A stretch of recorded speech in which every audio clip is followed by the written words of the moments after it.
Good evening and welcome to Left, Right and Centre. I'm Vishnu Shom. We are broadcasting live from Davos, Switzerland at the World Economic Forum, where it's been a fairly momentous day. The focus of the world has been on Donald Trump and what he's had to say about Greenland, and what he's had to say about the equation between America and Europe.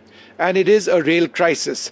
Today, I would suggest that perhaps Donald Trump took one step back when it comes to Greenland. He didn't say that there would be military force required or used by the Americans to annex Greenland, but he hasn't given up his claims on Greenland at all. He says it's essential for America's defense. He also says that when it comes to America's NATO partners, America has done a great deal for NATO, and it's time for NATO to pay back. Let's take a look at some of the key sound bites of Donald Trump before we get more specifics.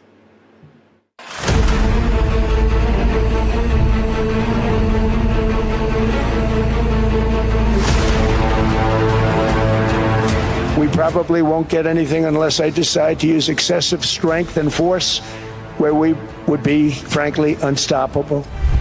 But I won't do that. I'm seeking immediate negotiations to once again discuss the acquisition of Greenland by the United States. It's the United States alone that can protect this giant mass of land, this giant piece of ice, develop it and improve it and make it so that it's good for Europe and safe for Europe and good for us. We need it for strategic national security and international security. And I think in specifics, what Donald Trump did say about the use of force, and that really is that red line which one would hope is never crossed.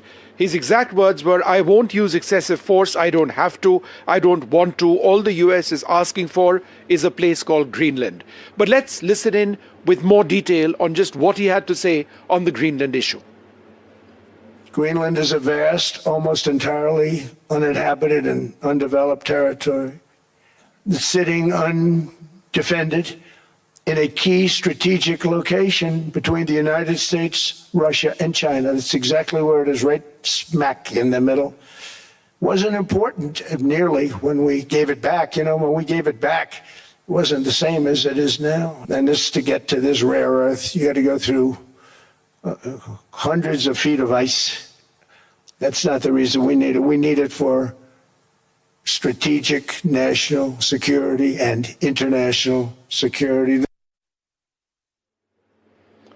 Well, Donald Trump also spoke about or described Greenland as being one big piece of ice and spelled out many more reasons besides the one that you just heard on why America requires Greenland, why in fact America is demanding it. In World War II, when Denmark fell to Germany and was totally unable to defend either itself or Greenland, so the United States was then compelled, we did it, we felt an obligation to do it, to send our own forces to hold the Greenland territory. We literally set up bases on Greenland for Denmark. We fought for Denmark. We weren't fighting for anyone else. We were fighting to save it for Denmark. Big, beautiful piece of ice. It's hard to call it land. It's a big piece of ice. But we saved Greenland and successfully prevented our enemies from gaining a foothold in our hemisphere. So we did it for ourselves also. And then after the war, which we won, after the war, we gave Greenland back to Denmark. How stupid were we to do that? So the big question, therefore, is how exactly does Donald Trump intend to take over Greenland? Will there be negotiations with Denmark? Will there be a purchase price? Remember, people on the ground in Greenland, they don't want to be American at all. So it is a huge divide, particularly since leaders in Canada and in Canada and certainly in Europe have made it absolutely clear that the sovereignty of Greenland and Denmark must remain intact. Any change to that is a threat to NATO itself, and that they will not be bullied. So that's what they've said. How exactly does Donald Trump intend to go about it from this stage onwards? Listen in. It's the United States alone that can protect this giant mass of land, this giant piece of ice, develop it and improve it and make it so that it's good for Europe and safe for Europe and good for us. And that's the reason I'm seeking immediate negotiations to once again discuss the acquisition of Greenland by the United States. just as we have acquired many other territories throughout our history, as many of the European nations have. They've acquired. There's nothing wrong with it. And the big concern, of course, is the use of force. Is that going to happen at all? What exactly did Trump say? Now, remember, he's not ruled out the use of force, but he did seem to climb down a little bit from his rather extreme positions over the last few days. We probably won't get anything unless I decide to use excessive strength and force where we would be, frankly, unstoppable. But I won't do that. Okay? Now everyone's saying, oh, good. That's probably the biggest statement I made, because people thought I would use force. I don't have to use force. I don't want to use force. I won't use force. So that is extremely welcome news. There will not be violence on Greenland, but there will be an active American effort to try and get it one way or the other. But earlier on today, I also spoke to Bill Gates, who was here with us. We spoke about several issues. And in this exclusive interview with NDTV, besides talking about the work being done by the Gates Foundation in India, he did also reflect on the state of uncertainty in the world today. I'm helping Europe, I'm helping NATO, and I've until the last few days when I told them about Iceland, they loved me. They called me daddy, right, last time. A very smart man said, he's our daddy. He's running it. I was like running it. I went from running it to being a terrible human being. But now what I'm asking for is a piece of ice, cold and poorly located, that can play a vital role in world peace and world protection. It's a very small ask compared to what we have given them for many, many decades. But the problem with NATO is that we'll be there for them 100%. But I'm not sure that they'd be there for us. In fact, that was Donald Trump. But let's listen in now to what Bill Gates has had to say. You're here in Davos at a time which is very uncomfortable, some would say. Some would say it's unpredictable. Your focus has been on health, development, education, and yet it seems that the world around us is focusing on geopolitical tensions. Is that a concern for you? Well, absolutely. The world does best when we get along, share with each other, trade with each other. There's always been a bit of tension, but we've avoided using nuclear weapons. Typically trade has gone up for mutual benefit. Whenever we have innovation, no matter what country it comes from, the whole world benefits. So, the turmoil in the world is a concern to me, but I'm still optimistic that the innovation and the fact that people will support and care for each other, that we'll get through what is far more tumultuous time than I thought it would be. Is this the most tumultuous time for you in all your decades in observing the world around? Is this perhaps the most tense Davos? The only other time I'd say is comparable was in the 1960s. You had the Vietnam War, protests, you had unrest in American cities, you had political assassinations, and it really felt like a very tough time. We did get through that. The U.S., came out of that as a stronger country. And so I'm hopeful that how we value alliances and we behave in a predictable way, have win-win relationships. I hope that, out of this tumultuous period, we learn that that's best for everyone. Yeah. Well, among the many great economists who've been present here at the World Economic Forum is Geeta Gopinath. She's no longer with the International Monetary Fund. She's back teaching at this stage in the United States. Let's listen in to her interpretation of what the tension that we're now seeing means for countries around the world. Is India a haven of stability in this present unpredictability all around us? India is certainly doing well. I mean, its growth rate is supposed to be 7.3%. Yeah, it's gone up. It's been revised upwards. Yeah, exactly, by the IMF. I think that's very good. It's benefiting also from ongoing reforms in the country. Good weather, the monsoons help always with rural consumption. So I think that is certain. But India is not completely insulated from events that are happening externally. The tariffs that are now one of the highest being put on India right now, India's been able to divert a bunch of goods to other countries. That's not going to be, you cannot keep doing that for a very long time. So hopefully there will be a trade deal with the US too. Yeah. But to the extent that India has a very large domestic market, that helps insulate it to some extent. What about the big trade deal that we're getting with Europe quite soon? How is that significant for the Indian economy and the way forward, particularly since with America it's not yet happened? I think it's very meaningful on multiple levels, right? One is that what you see is many countries kind of following up and saying, okay, let's get the deal done after having worked on it for years and years and years, nothing having happened. So the European Union went and closed their trade deal with South America, Mercosur, which has been in the making for multiple years. And despite the fact that several of its members are still pushing back, it said, no, we have to get it done. So in that spirit, I think the European Union and India having a trade deal would also be a very strong signal of economic cooperation, of new alliances. And that's a sense in which this time is different from the 1920s and 30s, when you had, the Great Depression and everything that followed, was because at that time, every country was just retaliating with tariffs against each other across the board. This time, it seems that countries say, no, we really can benefit from a predictable trading system. Yeah. So even if the US at this point doesn't want to play that game, the rest of us do. Well, there have been several reactions from, including leading American political leaders on the Donald Trump issue. And what this really implies, not just for the United States, but for countries around the world, and whether anything needs to be done to perhaps see to it that some of the goals or the demands of Donald Trump are dealt with effectively without necessarily impacting relations of countries and blocs around the world. Everyone, Governor, would you say that was an empty threat then? That was never a real threat. Thank you, Governor. Thank you.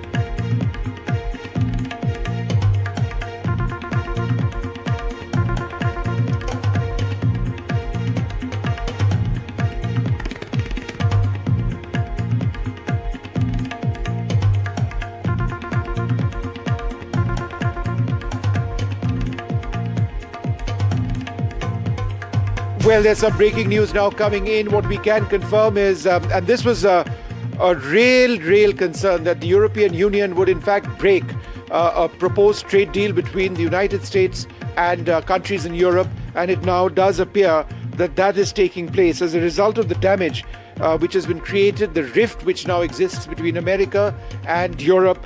The EU has frozen a trade deal with the United States. That's a huge step and certainly adds to the deterioration of ties between America and some of its closest partners.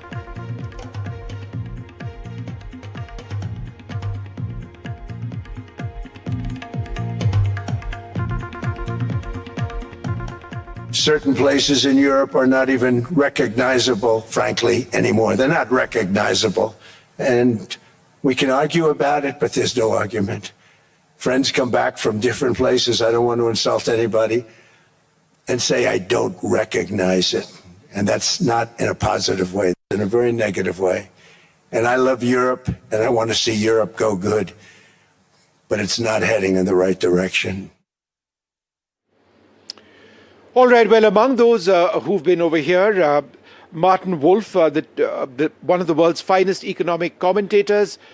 He's talking about sanctions, he's talking about trade, he's talking about the equations between America and its European partners. Let's listen in to what he told our editor-in-chief, Rahul Kawal. Your hot take on what you just heard from the American president? Well, to me, the only interesting thing that I heard was the statement that he didn't intend to take Greenland by force, which is quite significant because it was discussed. Otherwise, I don't feel, apart from he was rude, he made a lot of stuff up. He repeated how completely transformative he's been, how ungrateful the Europeans are. It's all familiar. So, and he went over, and so most of it was familiar stuff. But that comment on Greenland struck me as new and important. Do you think he intends to hold on to this demand for ownership of Greenland? Is he just, he's a New York land broker. Is he just negotiating, drawing, like, is it like the anchor position that he's taken to wear the Europeans down? One of the things I've learned is never to work out what he really means. Obviously, everything he says is to some degree negotiable. He doesn't want World War III. No, he generally doesn't. At the same time, he might really, really, really want this. So the question you're really asking is how far is he prepared to go? And what would the Europeans have to give him to make him go away? And I don't know. The honest truth is I don't know. But it's pretty clear to me that this Don Roe doctrine thing of his and his particular mania about the North of North America and the Arctic, that's real to him. If someone gets a sense of this, it matters to him. So I don't think he will give up easily. Why do you think it matters to him so much? Because you study economics so closely. Is there anything there in Greenland that you think makes it worth this one? I genuinely don't understand it. I don't think it's got anything to do with natural resources. Somebody has convinced him that the great new competition in the world that matters to America is over the Arctic, particularly against China, and Greenland is a crucial asset in that great conflict. Who has persuaded him this, I don't know. Most people in America don't seem to agree at all, including security people. But he also feels it's a wonderful, great big piece of real estate, and he would like to go down. I think this is plausible. As the man who got an even bigger chunk of the world, at least in territory, than Thomas Jefferson with the Louisiana Purchase, because it's so big. And that's just pure megalomania. I mean, part of it is pretty obvious if you look at what he's doing, that he wants to do big, splashy things that will be identified with him. So he can call it Trump Greenland. What did you make of Donald Trump's address at Davos? Well, it was quite astonishing how excited and fascinated, one European executive told me, this feels like a zoological experience. This is Zoological experience. yeah, there's Trump is a real character in the Western imagination, in the European imagination, in the global imagination. And I think the people saw what Americans see on a weekly basis, which is a president who is has his talking points, has his script. He sort of beat the same drums as he usually beats. And I think the one bit of news they were looking for was his line about Greenland and not choosing to use force. But he still left a certain amount of grievance on the table. I think the broader trend lines that we're seeing here in Davos is one of a genuine rupture, whether it is in transatlantic ties or in the ways in which governments and those of us involved in thinking about foreign policy and international politics, see the global order. I think there is a genuine moment here where for many years we've been talking about how the world is changing, the rules-based order is eroding, collapsing, and now I think we're here at that moment of rupture. And Trump. How do you think Europe reacts to this? You've been in several of these halls where many of the European leaders spoke. What's your impression? I don't think he's a completely unknown quantity at this point, but when you're sitting in these rooms with various people from around the world, including a lot of Europeans, there's a lot of disbelief at some of the way he talks. There's a lot of laughter about some of his turns of phrase. But the Europeans are not the ones laughing. It's the ones who are from other countries. They are I think there's a certain moment where what else can you do but laugh, So I think I wouldn't discount that. What did you make of Donald Trump laid out in Washington and Yeah, thanks, Rahul. I'm going to leave it to Ishwar to kind of decode what this means for the moment. But let me just say, as an Indian American, what I think this means for India. I actually think now the level lines or the red lines have been drawn very clearly. And the countries that are going to emerge from this stronger are the ones which focus on the factors that are under their control rather than worry about, issues which are out of their control. America is out of their control. Trump is out of their control. Issues around globalization and tariff are out of their control. What's in our control is to make our economy really, really strong. How do we do that? I think we know the route to that very well. It's through labor reform, it's through land reforms, it's through making the ease of doing business in India really, really effective. And we've got to really cut out the noise out of it. The second thing I will say this, with all humility, I think when Prime Minister Modi pushed back and refused to do that deal on the terms that everybody was saying it should be, even if you remember your interview with Fareed Zakaria, like the point was, what's the wrong thing? Do the deal, say whatever needs to be said. And I think history will show that, perhaps Prime Minister Modi and India were right in not doing it. Because the people who did all of this, whether it was UK and others, what did they get? They bought 1 week, 2 weeks, 3 weeks of time before that deal was thrown into the garbage and they were threatened with more tariffs. On the other hand, India has its dignity intact. India has the chips right. And I think we should really capitalize now on the movement, whether it is through trade treaties with other countries, whether it is about getting our own house in order. And if we can do that, that's what we should focus on and cut the rest out as noise. Professor Ishwar Prasad, the world's leading economist, and I'm very curious to think not just about what he said about business and economy, but geopolitics and geopolitics. What do you see This is a very important moment because I think it does suggest a significant rupture in the international order, which the United States had set up to a large extent. And in particular, it is striking that we are seeing the rupture in what has been a very long-standing and very solid, rock-solid alliance on the military, economic and geopolitical fronts. So the West is sort of splintering. And the speech that Mark Carney, the Prime Minister of Canada, gave yesterday provided the rest of the world's perspective on this issue. While today, I think we heard a very clear statement from Trump about the American perspective on this issue, which is largely to go it alone, and countries that are going to be in the American sphere of influence are those that buy in completely into the Trump vision of the world. Nobody seems to be buying in completely, whether it's God or a British president, and it's not a big thing. That's absolutely true. And Trump seems fine with that. The other interesting development, of course, is that China is keen to take on the mantle of being the protector of the multilateral rules-based order. Now, the question is whether it is able to take the ground that the US has ceded. And there are certainly some countries that will see this as an opportunity to get into a closer embrace with China. But I think the reality, as Professor Dhaliwal correctly pointed out, is that every country is to a large extent going to be on its own because they caught between these two very unsavory extremes, neither of which is very appealing, and nobody wants to get into a very close embrace with the US right now because it is seen as an untrustworthy ally, and nobody quite trusts China as well.